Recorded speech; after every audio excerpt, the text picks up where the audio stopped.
Plus, clearing our air, the government's new plan to get rid of the smog, and why some environmentalists say it's a bad idea.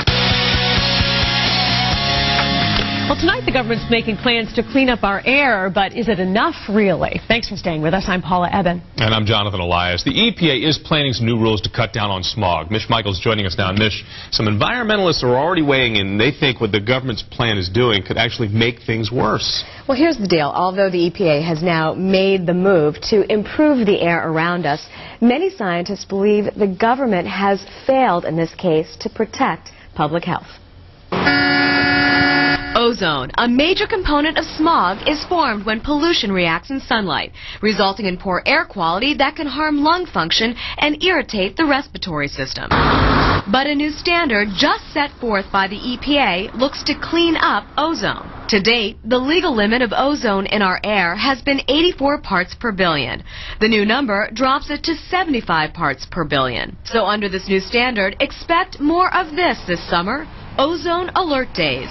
Last summer, we had 20 ozone alert days when the air was considered unhealthy. Under the new standard, the number of bad air days would almost double. And now, most of the state, except for Franklin County and Nantucket, are considered out of compliance based on 3-year air quality averages. Although this new standard will help to improve air quality in our future, environmental scientists believe the new number misses the mark. Absolutely not sufficient based on the scientific research. Ben Wright is with Environment Massachusetts. An independent review on general health effects and an independent review on child health effects recommended a level between 60 and 70.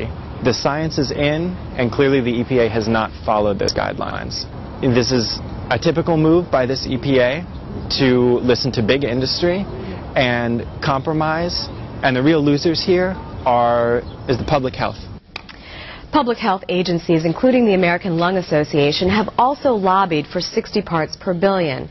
But according to our local EPA, just getting New England in compliance with the standards just set forth is going to be incredibly challenging. So, You talked about the new ozone standards. How long are they going to give states to comply with it? Well, as you might imagine, this is a very complex and time-consuming process.